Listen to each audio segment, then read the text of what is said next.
Movie का start Caroline को दिखाते हुए होता है, जो कि एक नर्स थी और उसकी कोई भी फैमिली नहीं थी। इसीलिए वो एक ओल्ड एज होम में as a caretaker job करती थी और फैमिली ना होने की वजह से वो यहाँ के सभी लोगों से काफी अटैच थी। और यहाँ जिस आदमी से वो सबसे ज्यादा अटैच होती है उसकी डेथ हो जाती है और अब वो दुखी होकर ओल्ड एज होम छोड़ने का फैसला करती है। अब घर जाते हुए वो एक न्यूज़पेपर में एक जॉब देखती है जो कि एक केयर टेकर की ही थी और वो अब इस जॉब को करने का डिसाइड करती है। वो अपने घर वापस आने पर अपनी फ्रेंड से मिलती है और उसे भी न्यू जॉब के बारे में बताती है, जिस पर वो लड़की कहती है कि ये जगह जहाँ तुम जॉब के लिए अप्लाई करने वाली हो ये एक मिस्टीरियस जगह है। लेकिन कैरोलाइन उसकी कोई भी बात नहीं मानती क्योंकि वो ऐसी चीजों पर बिलीव नहीं करती थी। नेक्स्ट डे जब वो उस जगह पर जाती है तो उसे वहाँ लूक नाम का एक आदमी मिलता है, जहाँ वो उसे एक कपल से मिलवाता है जिनको असल में केयर टेकर की जरूरत थी क्योंकि बेंजामिन यानी वो आदमी पैरालाइज था। यहाँ उस घर की ऑनर कैरोलाइन से कहती है कि उसे बेंजामिन के साथ साथ इस घर का भी ख्याल रखना होगा क्योंकि वो घर काफी बड़ा था, इसीलिए वो लेडी उसे अकेली संभाल नहीं सकती थी। और यहाँ कैरोलाइन से पहले कोई भी केयर टेकर या मेड आने को तैयार नहीं थी और फिर लोग के कहने पर वो इस ऑफर को एक्सेप्ट कर लेती है। फिर नेक्स्ट डे वो अपनी फ्रेंड को बाय कहते हुए अपना सामान लेकर उस अजीब घर के लिए निकल जाती है जो कि एक बिल्कुल वीरान जगह पर था। रास्ते में वो एक पेट्रोल स्टेशन के लिए रुकती है जो उसी घर के थोड़ा करीब था और काफी अजीब भी। यहाँ हर चीज काफी गंदी और काफी पुरानी नजर आ रही थी। उस पेट्रोल स्टेशन के बाहर वो अजीब ब्रिक डस्ट की लाइन नोटिस करती है, लेकिन उन चीजों को इग्नोर करते हुए कैरोलाइन वहाँ से चली जाती है। अब अपनी जॉब यानी उस घर पे पहुँचने पर वो लेडी कैरोलाइन को सारा काम बताती है, अपना घर दिखाती है और साथ ही वो उसे बेंजामिन के रूम में लेकर जाती है जो बेड पर लेटा हुआ था। वो पैरालाइज होने की वजह से ना तो हिल सकता था और ना ही बोल सकता था। मिसेस बेंजामिन उसे बेंजामिन की डाइट और मेडिसिन रूटीन बताती है और यही इस रूम में कैरोलाइन को दो बच्चों की फोटो दिखती है और वो जब फोटो को उठाती है तो उसके पीछे से एक मिस्टीरियस फोटो निकलती है जिसके ऊपर पापा जस्टिफाई और मामा सिसिल लिखा हुआ था। मिसेस बेंजामिन अब उसे की देती है जो उस घर की हर डोर को खोल सकती थी। उस घर का राउंड लेते हुए उसे काफी अजीब लगता है क्योंकि उस पूरे घर में कोई भी मिरर नहीं था। और जब वो मिसेस बेंजामिन से इस बारे में सवाल करती है तो वो कहती है कि अब हम बूढ़े हो गए हैं, इसीलिए हमें मिरर की कोई जरूरत नहीं है। इसके बाद हम कैरोलाइन को उसकी जॉब करते हुए देखते हैं, यानी बेंजामिन का ख्याल रखते हुए देखते हैं। वो हर रोज उसे फ्रेश करने के लिए बाहर गार्डन में लेकर आती है। यहाँ गार्डन में मिसेस बेंजामिन उसे स्टोर से कुछ सीड लाने के लिए कहती है और स्टोर में जाने पर उसे वहाँ एक रूम नजर आता है जो उसने पहले कभी नहीं देखा था। वो अब उस रूम को देखने के लिए जैसे अपनी की का यूज करती है तो वो की उस लॉक को ओपन नहीं कर पाती। हालांकि ये की इस घर के सारे डोर्स को ओपन कर सकती थी। वो काफी बार कोशिश करती है लेकिन डोर ओपन नहीं होता और फिर वो सीड लेकर मिसेस बेंजामिन के पास आ जाती है और उनसे उस रूम के बारे में पूछती है जो कि खुल नहीं रहा था। और फिर वो कैरोलाइन को बताती है कि जब से हमने ये घर लिया है वो रूम तभी से नहीं खुल रहा। नेक्स्ट सीन में कैरोलाइन जब सो रही होती है तो उसे बेंजामिन के रूम से कुछ आवाजें आती हैं जिससे उसकी आंख खुल जाती है और वो जल्दी से उस रूम में जाती है जहाँ वो बेंजामिन को बेड पर ना देखकर शॉक्ड हो गई थी क्योंकि वो पैरालाइज था और उसका चलना तो दूर की बात, वो तो खुद से अपने बॉडी के किसी भी पार्ट को मूव भी नहीं कर सकता था। और अब वो ये सोचकर पैनिक हो जाती है कि कहीं उसके साथ कुछ बुरा तो नहीं हो गया। और जब वो उसके रूम की विंडो से बाहर देखती है तो उसे नजर आता है कि बेंजामिन इस तेज तूफान में घर से भागने की कोशिश कर रहा है और अब वो कैरोलाइन की देखते ही देखते विंडो रूफ से गिर जाता है और कैरोलाइन जल्दी से मिसेस बेंजामिन को हेल्प के लिए बुलाती है। और अब मिसेस बेंजामिन वहाँ पर आकर उसे जल्दी से व्हील चेयर लाने के लिए कहती है और जैसे कैरोलाइन व्हील चेयर लेने के लिए रूम में जाती है तो उसे बेडशीट पर हेल्प में लिखा हुआ नजर आता है, जिसको देखकर पहले तो कैरोलाइन घबरा जाती है और फिर वो जल्दी से उस बेडशीट को छुपाते हुए बेंजामिन की हेल्प के लिए चली जाती है।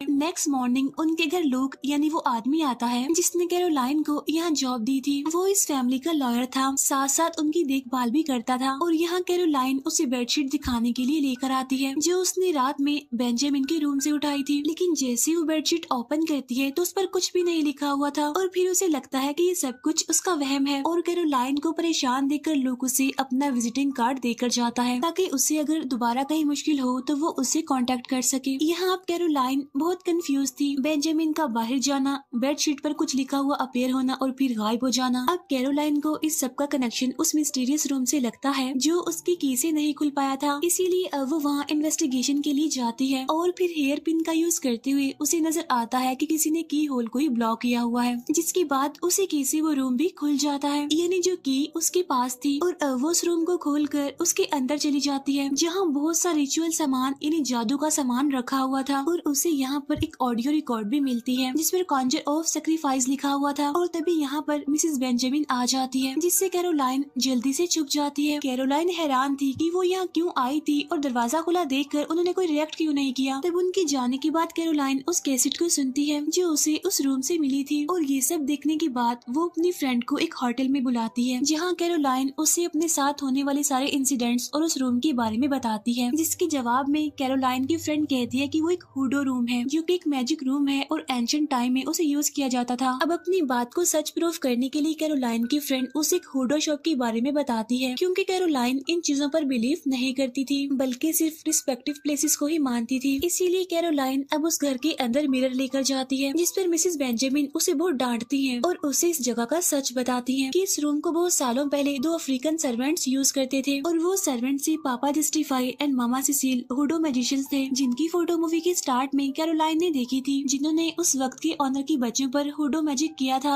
जिससे वो चारों मर गए थे। वो कहती है कि उस इंसिडेंट के बाद ये घर हमने खरीद लिया था फिर, और वो ये भी कहती है कि हम इस घर में मिरर इसलिए नहीं रखते क्योंकि उनको मिरर के अंदर पापा जस्टिफाई और मिरर सिसिल का रिफ्लेक्शन नजर आता है। मिसेस बेंजामिन कहती है कि हुडो मैजिक करने वालों का मानना है कि कोई पॉजिटिव हुडो मैजिक करने वाला अगर ब्रिक डस्ट पर हुडो मैजिक उनको करके दे तो वो सारी बुरी चीजों को दूर रख सकते हैं। तब इस बात पर कैरोलाइन को वो पेट्रोल स्टेशन याद आता है जिसे हमने मूवी के स्टार्ट में भी देखा था, जहाँ पर कैरोलाइन ने ब्रिक डस्ट को भी नोटिस किया था और अब वो दोबारा उस जगह पर जाने का डिसाइड करती है। और अब कैरोलाइन को समझ आता है कि शायद बेंजामिन भी हुडो मैजिक की वजह से ही पैरालाइज है। फिर वो अपने फ्रेंड की बताई हुडो शॉप पर जाती है और यहाँ हुडो वुमेन उसे बेंजामिन को ठीक करने के लिए कुछ टूल और इंस्ट्रक्शन देती है और अब वो बहुत सी इन्फॉर्मेशन के साथ घर वापस आती है। इसके बाद हम उसे बेंजामिन पर हुडो रिचुअल परफॉर्म करते हुए देखते हैं, लेकिन सरप्राइजिंगली वो ठीक होना शुरू हो जाता है और बोलने के काबिल भी हो जाता है। वो कैरोलाइन से रिक्वेस्ट करता है कि प्लीज तुम मुझे मेरी वाइफ से बचा लो, और उसी टाइम अनलकीली बेंजामिन की वाइफ वहाँ पर आ जाती है जिसके आने पर कैरोलाइन कोई बहाना बना देती है ताकि वो पकड़ा न जाए। और अब वो लोग से मिलती है और उसे बताती है कि मुझे मिसेस बेंजामिन पर शक है कि उन्होंने ही बेंजामिन को ऐसा बनाया हुआ है, पर वो कहती है कि अफसोस की बात ये है कि मुझे सिर्फ शक है। अब लोग कैरोलाइन की सारी बात समझते हुए उसे पेट्रोल स्टेशन लेकर जाता है जहाँ उसने ब्रिक डस्ट देखी थी। वो वहाँ की ऑनर से मिलती है जो कि एक ब्लाइंड लेडी थी और वो उससे कॉन्जर ऑफ सैक्रिफाइस के बारे में पूछती है, जिस पर वो लेडी उन्हें बताती है कि वो हुडो मैजिक की मदद से दूसरे इंसान की बॉडी में चला जाता है और उसकी लाइफ भी जीता है, यानी उसको मार कर उसकी उम्र खुद ले लेता है। ये बात सुनते ही वो दोनों यानी लूक और कैरोलाइन इस बात को मान लेते हैं कि बेंजामिन के साथ ये सब कुछ करने वाली उसकी वाइफ ही है, और वो इस बात को कंफर्म करने के लिए उसके घर के दरवाजे में रिचुअल ब्रिक डस्ट गिरा देते हैं। और जब सच में वो लेडी उस डोर को क्रॉस नहीं कर पाती तो उन्हें अपने आप पर और हुडो मैजिक पर बिलीव हो जाता है, जिसके बाद वो डरकर बेंजामिन को यहाँ से लेकर भागने वाली थी, लेकिन अनलकीली मेन गेट बंद होता है।